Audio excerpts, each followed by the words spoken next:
Good morning, শুভ সকাল। সবাই কেমন আছো? আশা করছি ভালো আছো, সুস্থ আছো। আমরাও ভালো আছি, সুস্থ আছি। আবারও একটা নতুন ভিডিওতে তোমাদের অনেক অনেক ওয়েলকাম। আজকের আবার অনেক দিন পর আমি আবার একটা ব্লগ ভিডিও করছি। তোমাদের ভালো লাগবে আমার ভিডিওটা, আশা করছি। তো তোমরা দেখো। তো আমি ইদানিং একটু ব্যস্ত হয়ে পড়েছি। কেন ব্যস্ত হয়ে পড়েছি সেটা তোমাদের আমি জানাবো আজকে। ভিডিওটা দেখতে থাকো, সমস্ত কিছু বুঝতে পারবে। তো এবার থেকে আমি চেষ্টা করব রেগুলার ভিডিও দেওয়ার। আমি রোজই বলি, কিন্তু হয়ে ওঠে না, কারণ একা তো সামলে উঠতে পারি না। যারা ফ্যামিলি থেকে দূরে বাচ্চাকে নিয়ে একা থাকে তারা বোঝে এই ব্যাপারটা, এই কষ্টটা। আমাদের একটা গাছের দুটো গাছের টবের গাছ মারা গেছে। একটা হচ্ছে তুলসী গাছ, আর একটা হচ্ছে একটা গাঁদা ফুলের গাছ। তো সেই গাছগুলোকে আমি তুলে ফেলে দিয়েছি, দিয়ে আর এই টবগুলোর মাটি যেগুলো আছে, তো এই মাটিগুলোকে হচ্ছে ইয়ে করছি। বাইরে একটা কাগজ বিছিয়েছি, সেই কাগজের মধ্যে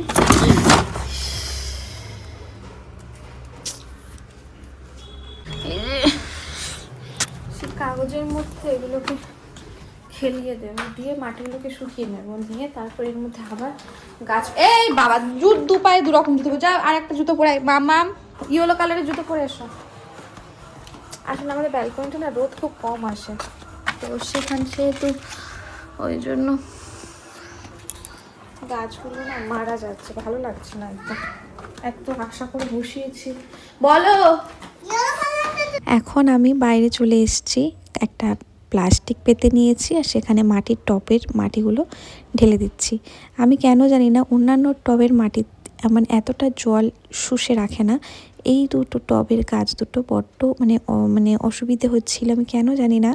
এই গাছগুলো মানে কী জন্য হয়তো একটা গাছ তো শ্রেয়াংশী ধাক্কা মেরেছে বলে সেই থেকে ও যা নেতিয়ে পড়েছে আর উঠে দাঁড়াতে পারছে না। আরেকটা কেন এরকম হয়েছে জানি না। তো আমাদের না ব্যালকনিতে অনেক রোদ কম আসে, তো সেই জন্য না আরও সমস্যা হতে পারে, রোদ পায় না ঠিকঠাক। কিন্তু অন্য গাছগুলো ভালোই মোটামুটি গ্রো করছে, কিন্তু এগুলো আর কি হচ্ছে না। তাই গাছগুলোকে উফড়ে দিয়েছি, একদম নষ্ট হয়ে গেছে, শুধু শুধু রাখার কোনো মানে হয় না। তাই ভাবলাম মাটিগুলোকে শুকিয়ে নিই, আর আবার নতুন করে গাছ এনে এই টবের মধ্যে দিয়ে আমরা দিয়ে দেবো। তো ভাবছি এবারে না আর ভালো একটা গাঁদা গাছ নিয়ে আসবো, একটা চন্দ্রমল্লিকা নিয়ে আসবো। কেমন হবে বলো তো?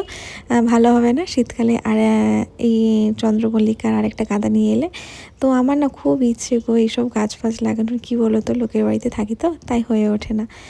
আর এখন মাটিগুলোকে আমি শুকনো করতে দিয়েছি, আর শ্রেয়াংশীকে বললাম তুমি দাঁড়াও, আমি আর একটা টব নিয়ে আসি। মানে টব বলছি, একটা খোঁচাখুচি যাই হোক নিয়ে আসি মাটিগুলোকে ভালো করে খেলিয়ে দেওয়ার জন্য। এদিকে শ্রেয়াংশী তো হনুমানের মতো লাফাচ্ছে আর আমার ফোনটাকে আর মাটিটাকে পাহারা দিচ্ছে। আমি বাড়িতে গিয়ে কিছু না পেয়ে নিয়ে চলে এলাম একটা ব্রাশ, আর অন্য কিছুই পেলাম না। এটাকে খোঁচানোর জন্য একটা পুরনো ব্রাশ পেয়েছি, সেটা দিয়েই ভাবলাম মাটিটাকে ভালো করে খেলিয়ে দিই, যাতে একটু হাওয়া বাতাসে হালকা রোদে মাটিটা শুকিয়ে যায়, তারপরে আমি তুলে নেব। তো তোমরা বললে বিশ্বাস করবে না, এখানে তো রোদ যবে থেকে আমি মাটিটা দিয়েছি শুকানোর জন্য, এখানে রোদ আসেই নি। তারপর থেকে 2-3 দিন হয়ে গেল রোদই ওঠেনি। তো যতটা হাওয়ায় বাতাসে শুকিয়েছে, আমি 3-4 দিন বাইরেই রাখা ছিল, তুলিনি সারাদিন, এরকমই থাকতো।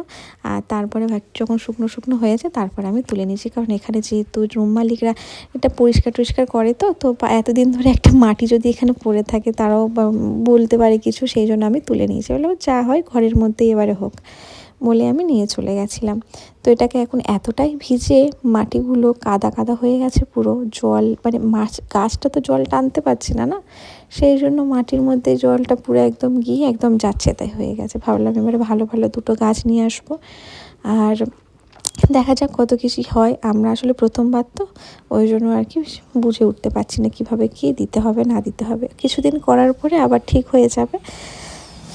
তো তোমাদের শীতকালে কী কী গাছ লাগিয়েছো অবশ্যই জানিও কমেন্টে। শ্রেয়াংশী, আমি রান্নাঘরে খেলা করছি, রান্নাঘরে রান্না করছি, আর ঘরে এসে দেখছি ঘরের অবস্থা কি দেখো। সমস্ত কিছু রান্নাঘর থেকে এই যে এগুলো এগুলো সব, এই থালা বাসন, পেঁয়াজ, হ্যাঁ আলুও নিয়ে এসেছিলো। আমি বললাম আমার আলু লাগবে বলতে আলুগুলো বেছে বেছে বাটিতে করে দিয়ে এসছে। আর তারপরে এই যে সব পেঁয়াজ, গ্লাস, মিক্সি টিক্সি। আর ওটা ঢালিস না, ঢালিস না, ঢালিস না, ঢালিস না, ঢালিস না মামা। ভালো করে সুন্দর করে রেখে দেবো পাশাপাশি। ঠিক আছে, ওই যে এগুলোকে এপারে রাখো, ব্যাগের এপারে রাখো। বাহ, খুব সুন্দর। চুটকি, তারপরে হাতি, ডাইনোসর, ওগুলোকেও ভালো করে বসিয়ে রাখো। আচ্ছা হুম, ঠিক আছে মা। ঠিক আছে।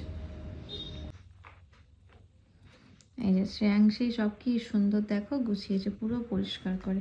আর খাটের ওপরে যা ছিল সব ও গুছিয়েছে। খুব ভালো মেয়ে, গুড গার্ল।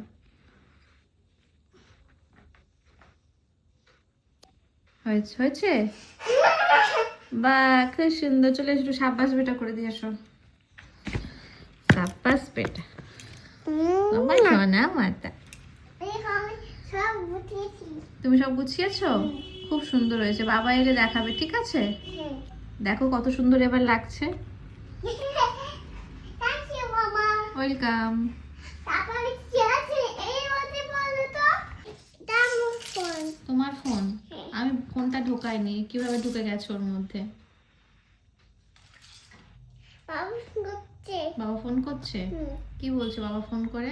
বাবা বাবা আমার একটা এগ মারতে আছে। হ্যালো, আমার একটা এগ মারতে আনো। গুছালো আবার এক্ষুনি ঢালছি কেন? গুছালি আবার কেনই বা ঢালছিস বল মাম্মা? হ্যাঁ, তোর গুছানোর মানেটা তাহলে কি হলো? আজকের অনেকদিন পর হচ্ছে আমাদের বাড়িতে অনেক সবজি এসছে। আর আমার ফ্রিজের অবস্থা দেখো, পুরো একদম ঘন্ট হয়ে আছে, মানে একদম যাচ্ছে না। তো সবজিগুলোকে গুছাতে হবে, তার জন্য এই যে সবজির যে জাল ব্যাগগুলো আছে এগুলো বের করে নিই। অনেক দিনের মধ্যে কিছু রাখা হয় না, তো ভাবলাম যে এর মধ্যে গুছিয়ে রাখি, তাহলে অনেক সবজি না, তাহলে বের করতে নিতে সুবিধা হবে।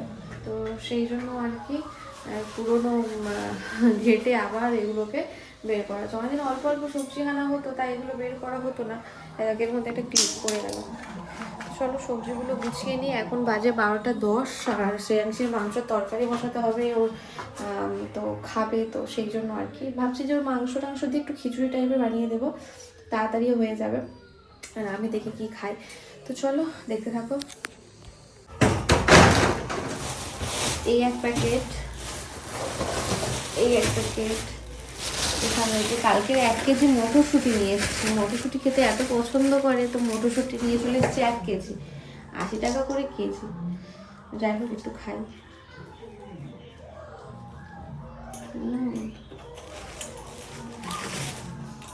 শ্রেয়াংশী পছন্দ করে ব্রোকলি, তাই ওই জন্য ব্রোকলি, কাঁচা লঙ্কা, বাপরে একসাথে মানে 200 আদা নিয়ে চলে এসছে। আর এখানে রয়েছে আলু। আচ্ছা, আর কি আছে? শসা আছে, টমেটো আছে, সিম আছে, গাজর আছে, ওলকপি আছে, আর এই যে শসা। আর তারপরে আছে বড় বড় সাইজের 2টো বেগুন, এই যে। আর তারপরে রয়েছে মাশরুম। তো এইগুলো সব আর কি রয়েছে। তো এগুলো আমি এখন প্যাকেটে ঢুকিয়ে নেবো, যেগুলো প্যাকেটে হবে না নর্মাল প্লাস্টিকে রেখে দেবো। তো চলো ঝটাপট এগুলোকে গুছিয়ে নিই। এই বেগুন দুটোকে এমনিই বাইরে রাখি, যা বড় বেগুন আনতে বারণ করলাম, তাও বেগুন নিয়ে চলে এসছে। টমেটোর প্রচুর দাম এখন। নাম এটা আবার কি? ওটা আবার কি বলো তো? ওটা মাশরুম। মাশরুম খাবো। আচ্ছা, মাশরুম বানিয়ে দেবো তোমাকে আমি।